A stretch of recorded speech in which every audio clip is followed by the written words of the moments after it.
저는 올해 29살입니다. 대학교를 졸업하자마자 취직을 했고 처음 다닌 회사가 제가 생각하는 방향과는 맞지 않는 것 같아 반년 정도 다니다가 과감하게 사직서를 제출했어요. 그리고 남은 반년을 다시 열심히 준비해서 지금 다니는 회사에 들어오게 되었지요. 월급이라고 6개월 받았던 것도 새로 취직 준비를 하면서 홀랑 까먹었지만 그렇게 1년 보낸 시간을 날렸다는 생각이 들지 않게 새로운 회사에 들어가면서부터는 좀 더 열심히 저축을 했습니다.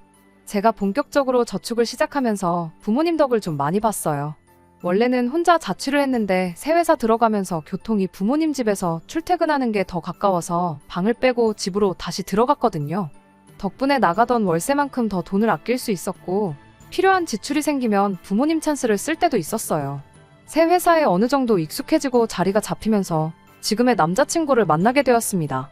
인연을 만나다가 자연스럽게 결혼 이야기가 나온 케이스예요.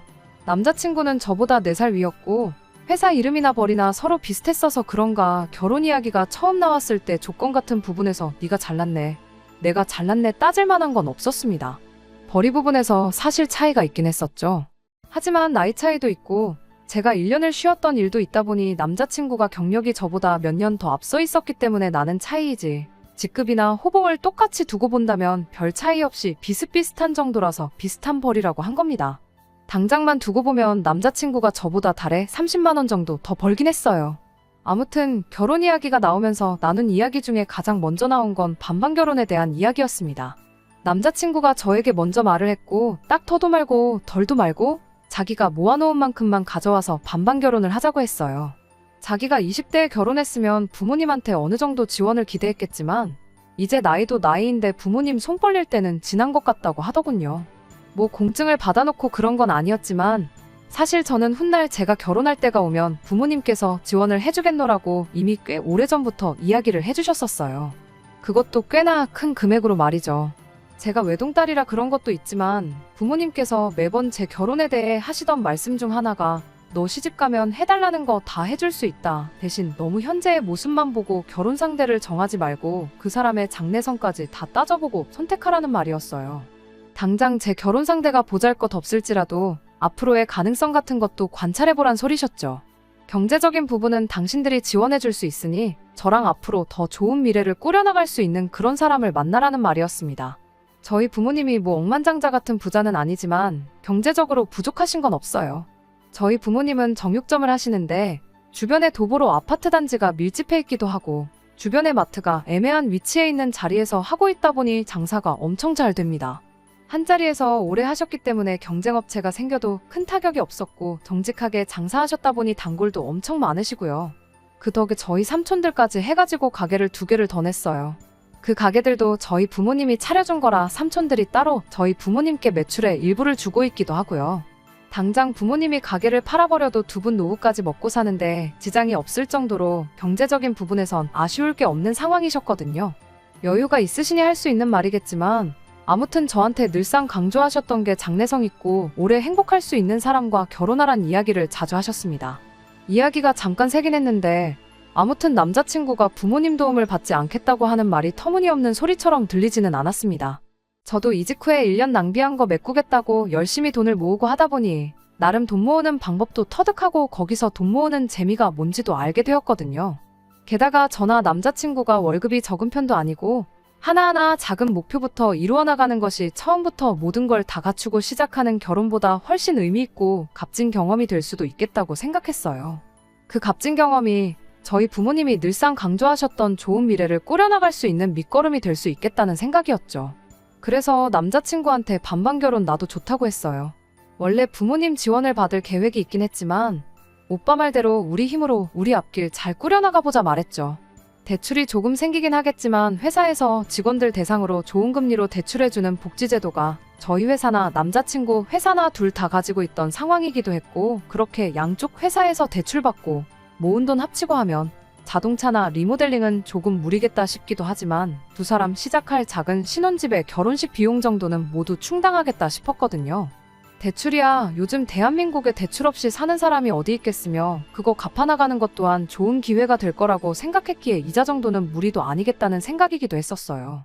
그런데 남자친구가 제 대답을 듣더니 자기는 그렇다 쳐도 저는 부모님 지원을 받아야 하는 거 아니냐고 묻더라고요. 양가 지원 없이 우리 힘으로 시작하자는 소리 아니었냐. 그런데 갑자기 무슨 지원 타령이냐 제가 물어봤어요. 그랬더니 남자친구가 자기가 얼마나 모아놓았을 줄 알고 아무 도움 없이 반반 결혼을 할 수 있다고 생각한 거냐고 대답을 하더라고요. 그때는 아차 싶었어요. 생각해보니 남자친구가 저보다 나이도 많지. 회사 생활도 오래 했지. 거기에 월급도 더 많은데. 남자친구가 지원을 받지 않겠다고 한 건 자기가 안 받겠다는 말이었고 반반 결혼하자는 건 자기가 모아놓은 만큼 저도 가져오라는 소리였는데 저 혼자 그걸 오해했구나 싶어서 얼굴이 다 화끈거렸네요. 아무튼 그래서 그때 처음으로 서로의 경제 상황에 대해서 오픈을 했어요. 연봉이랑 이런 사소한 것들이야 연애 시작하고 얼마 지나지 않아서 서로가 공유를 했지만 그동안 얼마나 모아놓았는지에 대해서는 사실 한 번도 이야기했던 적이 없거든요. 그런데 남자친구가 자기가 모아놓은 돈은 6천만 원이다라고 이야기했을 때 대체 이 사람은 무슨 자신감으로 나보고 부모님 지원을 당연하게 받아야 그 돈을 맞출 수 있다고 생각한 거지 싶었습니다. 그렇게 자신있게 말한 사람치고는 조금 애매한 액수잖아요. 물론 6천만 원이 적은 돈은 아니지만 그래도 그렇게 자신있게 말할 정도였으면 아무리 못해도 저는 1억은 충분히 모아놓았을 거라 그렇게 생각했었죠. 어쨌든 저도 경력이 꽉 채운 4년밖에 안 돼서 제가 모을 수 있는 돈의 상한은 정해져 있었지요. 부모님 덕을 많이 보기는 했지만 그렇다고 해서 제가 지출을 하나도 안 하고 월급 전부를 저금했던 건 아니었으니까요. 그래도 총액만 두고 보면 남자친구가 모아놓은 돈보다 제가 1,000만 원 더 많았습니다. 남자친구가 제가 모아놓은 돈의 액수를 듣고 말수가 적어져서 우스갯소리로 부모님 지원은 내가 아니라 오빠가 받아와야겠다 하고 놀렸어요. 남자친구도 그 말에 정신이 퍼뜩 들었는지 어떻게 제 연차수에 그런 많은 돈을 모았냐고 묻더라고요. 그래서 제가 여러모로 부모님께 지원을 받은 게 있다. 지금도 부모님 집에서 살고 있고 생활비도 따로 보태는 게 없다 보니 돈이 잘 모이더라. 이렇게 말은 해줬어요. 그래도 남자친구라고 자존심 상하지 말라고 최대한 제가 돈 모으기 좋았던 상황이었다고 좋게 이야기했던 거예요. 남자친구는 잠깐 말수가 다시 줄어들더니 그럼 그럴 게 아니고 자기보다 더 모아놓은 그 1,000만 원은 우리 결혼하거든 저희 부모님께 드리면 어떻겠냐고 물어왔습니다. 그 1,000만 원이 더 있다고 해서 우리가 아예 대출을 안 받을 것도 아니고 3억을 대출받나 3억 천을 대출받나 그게 그거 아니겠냐고 하더라고요. 1,000만 원 아끼는 거 좋지만 이자 차이가 크게 나질 않으니 차라리 그 돈으로 여태까지 부모님한테 받은 은혜를 갚는다고 생각하면 저희 부모님께서 반드시 저를 대견스럽게 여기실 거고 참 좋아하시지 않겠냐 하더라고요. 일석이조로 제가 큰 효도할 수 있는 기회이기도 하지 않냐면서 말이죠. 그 속이 뻔히 보이긴 했어요.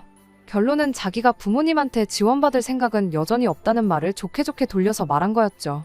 그렇다고 자기가 당장 어디서 1,000만 원이 생기진 않을 것 같으니 차라리 그 1,000만 원으로 기분 내고 반반 결혼하자는 말이었지만 그래도 그땐 그냥 남자친구가 했던 말 중에 그런 뻔한 속셈은 계산 안 하고 좋은 쪽만 생각해서 그렇게 하겠다고 했죠.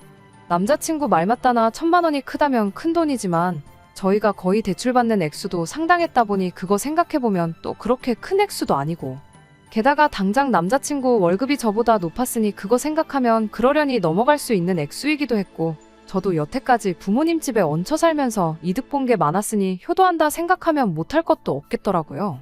그래서 남자친구한테 그렇게 하겠다 말했죠.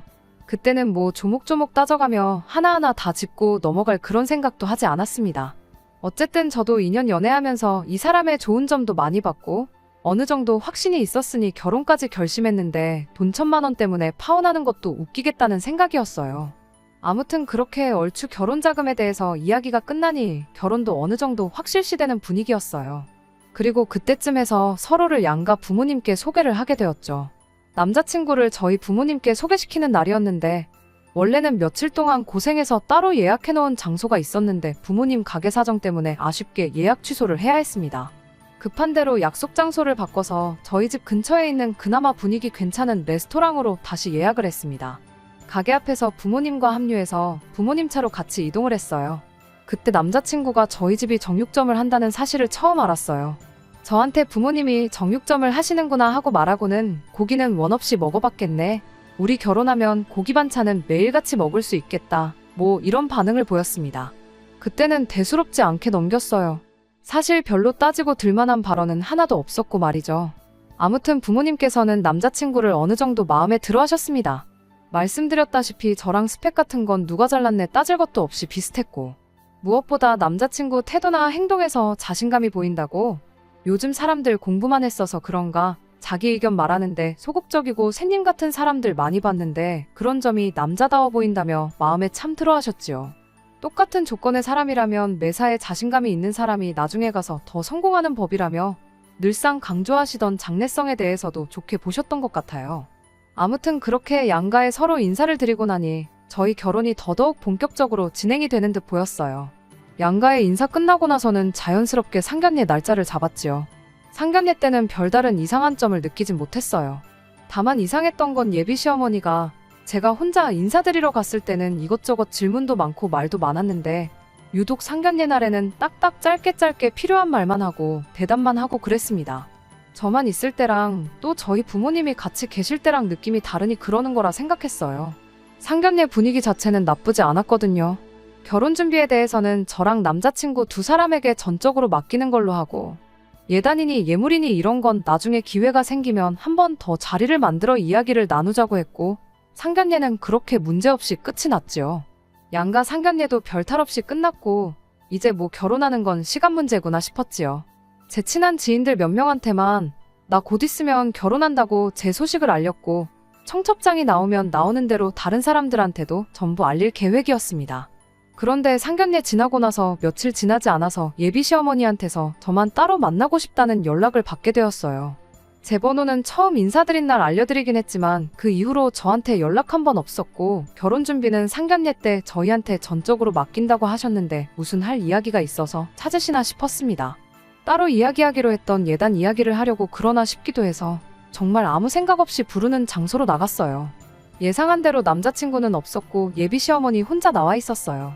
무슨 일로 부르셨나 했는데 할 얘기가 있다고 불러놓고선 정작 본론은 이야기 안 하고 날씨가 어떠니 그런 영양가 없는 이야기만 주고받고 있었어요.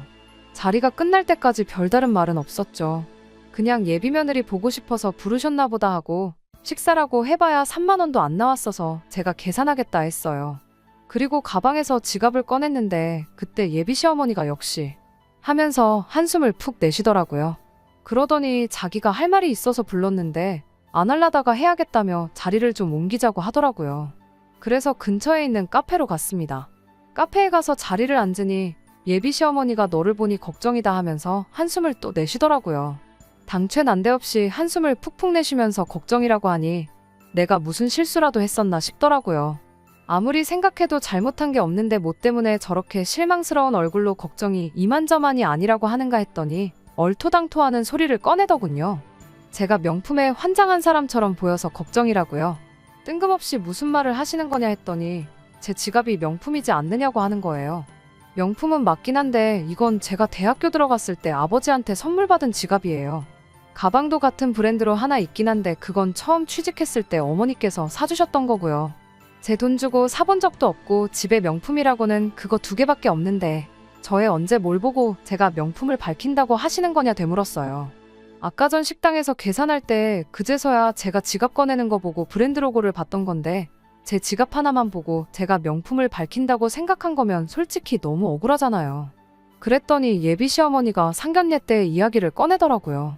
상견례 때는 심지어 명품 비슷한 것도 안 하고 있었는데 무슨 소리를 하시는 거냐 물으니 너 말고 너희 어머니 하면서 그걸 또 언제 하나씩 다 봤는지 저희 어머니가 들고 나온 가방이며 액세서리며 전부 기억해내서는 어디 브랜드 거인지 줄줄 웃고 있더라고요. 상견례 때 보니 예비사돈이 허영이 조금 심한 것 같더라 하면서 딸은 그 어미를 닮을 수밖에 없는 법인데 당신은 제가 남자친구랑 결혼하면 그때부터 본격적으로 명품을 사모으면 어떡하냐고. 그게 걱정돼서 미리 한마디 해주려고 저를 불러냈다는 겁니다. 저희 어머니가 명품 몇 개 가지고 계신 건 사실이지만 자리가 자리였으니만큼 힘주고 나가셨던 건데 그게 뭐 문제가 될 게 있냐고 또 되물었어요. 그리고 반반 결혼하는 데다가 맞벌이 하는데 갖고 싶은 게 있으면 명품이든 가품이든 상황이 되면 사는 거지 그게 왜 문제가 되느냐고도 한마디 했죠. 그랬더니 제 생각부터가 틀려먹었다면서 예비사돈 정육점 하는데 그런 비싼 장구들이 필요나 하냐며 지금 말하는 거 보니까 좋게 경고만 하고 끝내려고 했는데 이참에 아주 정신머리를 싹 바꿔놓아야겠다고 혼자 진지해서 있는 겁니다. 송충이는 솔잎만 먹어야 된다는 말 못 들어봤냐면서 옛 성현들의 말이 틀린 게 하나도 없답니다. 부모는 자식의 거울이란 말도 마찬가지라고요. 뭔 소리를 하고 싶어서 저러나 했더니 정육점하는 저희 부모님이 주렁주렁 명품을 하고 다니는 게 말이나 되냐는 소리를 하고 싶었던 거예요. 부모는 자식의 거울이라는 말을 꺼내는 것도 역시 명품 밝히는 어머니 밑에서 자란 딸이니 똑같을까봐 걱정이라는 말을 하고 싶었던 거고요. 듣자 하니 정말 예비 시어머니와 예비 며느리라는 관계를 떠나서 너무 열이 받더라고요. 종알종알 떠드는 거 좋아하시는 분이 상견례날에 왜 말이 없나 했더니 저희 어머니가 어디 백 들고 어디 팔찌를 하고 무슨 귀걸이를 하고 나왔는지 옷은 어디 브랜드인지 전부 관찰하고 있어서 말이 없었던 거였죠. 가방이야 로고가 커다랗게 박혀있으니 그렇지만 옷이며 장신구며 그런 건 어디 브랜드인지 줄줄 꿰고 있는지 누구야말로 명품에 환장해서 보기만 해도 어디 제품인지 다 알고 계시냐고 따졌어요. 그리고 정육점 하시면 뭐 명품백 들면 안 되는 법이라도 있냐고 손님들 고기 담아주는 검정 비닐봉투라도 들고 다녀야 하는 거냐고 한마디 했습니다. 오히려 사람을 그 직업으로 평가하는 아줌마 때문에 아줌마 아들도 다시 보인다고 했어요. 제가 보통 저희 부모님 버리가지고 자랑은 하지 않지만 그날은 안 할 수가 없었네요. 저희 부모님이 한 달에 얼마를 버시는지나 알고 그러시냐. 저희 어머니가 피땀 흘려 번 돈 알아서 쓰신다는데 남이 사 관심 끄고 부러우면 아줌마도 하나 사서 들고 다니라 했죠. 명품 때문에 거덜날 우리 집 주머니 사정 걱정할 시간에 아줌마 아들 월급 관리부터 똑바로 시키라고요. 제가 말은 따로 안 했지만 당장 반반 결혼은 하고 싶은데 부모님한테 돈 한 푼 못 받아올 것 같다고 제가 모은 돈 엄마한테 주라던 사람이 아줌마 아들이라고요. 나보다 일을 해도 몇 년을 더 했고 월급을 더 받았어도 몇 번을 더 받았는데 어떻게 나보다 모아놓은 돈이 더 적을 수가 있냐고. 사람이 명품 몇 개 들고 다닌다고 해서 과소비한다고 말하기 전에 아줌마 아들 소비 습관부터 고쳐놓고 이야기하라 했습니다. 부모는 자식의 거울이라고 하지 않았냐고. 하나를 보면 열을 아는 법인데 남자친구도 어떤 사람인지 수준이 딱 보인다고 했어요. 그런 사람하고 결혼하기에는 내가 너무 아까운 것 같다고 결혼은 오늘일 때문에 없던 걸로 하는 게 맞는 것 같다고 말하고 자리에서 일어났습니다. 남자친구한테 파혼 통보는 제가 직접 할 테니 걱정 마시라고 말하고 돌아왔어요. 제가 보통은 어른한테 이렇게 따따따 쏘아붙이질 못하는데 저희 부모님 욕을 먼저 해주시니 입에 따발총을 물었던 것처럼 이 말 저 말 다 나오더라고요. 집에 돌아와서 연락하는 시간도 아까워서 돌아가는 길에 문자로 남자친구한테 오늘부로 파혼이라고 연락했어요. 갑자기 왜 그러냐고 묻길래 예비 시어머니한테 했던 말 그대로 내가 너한테 너무 아깝고 우리 집이 너네 집하고 사돈 맺기엔 너무 과분하다고 한마디 해줬네요. 그날 저녁에 집에서 뭐 자초지종을 듣기라도 했는지 남자친구가 저희 부모님 가게까지 찾아와서 저랑 이야기 좀 하고 싶다고 빌고 있었어요. 저희 집이 어딘지 모르니 한번 와봤던 부모님 가게까지 찾아온 거예요. 부모님 가게까지 한달음에 달려가서 남자친구한테는 내 마음 바뀔 일 없으니까 설득할 생각은 하지 말라고 했어요. 한 번만 더 가게로 찾아오면 영업방해로 신고하겠다 엄포도 놓았고요. 파혼하기로 한 경위에 대해서는 부모님 모르게 하고 싶었는데 결국 부모님한테도 다 이야기할 수밖에 없었네요. 부모님은 당신들 직업 때문에 제가 파혼하게 될 줄 몰랐다고 하면서 자책을 하셨는데 그렇지 않다고 파혼하게 된 건 남자친구 어머니 때문이지 부모님 직업 때문이 아니니 그렇게 생각하지 마시라 했습니다. 그리고 오히려 이렇게 일찍 예비시 가족들의 쓰레기 같은 본성을 알게 된 게 천만 다행 아니겠냐고 했어요. 모르고 결혼했었으면 평생 이혼했다는 꼬리표 달고 살 뻔했는데 파혼으로 끝났지 않냐고요. 청첩장도 안 나왔고 제 지인 몇 명만 알고 있던 사실인데 이쪽이 100배 1000배 낫잖아요. 다 끝난 마당에 악담까지 하긴 싫지만 행복을 빌어주고 싶지는 않네요. 계속 그렇게 열등감 속에 살면서 아들 창창한 앞길 망쳐놓은 후회 속에 살았으면 좋겠네요. 끝까지 들어주셔서 감사합니다. 오늘의 사연은 여기까지입니다. 구독과 좋아요, 알람 설정 부탁드리고 더 좋은 사연으로 다시 찾아뵙겠습니다. 감사합니다.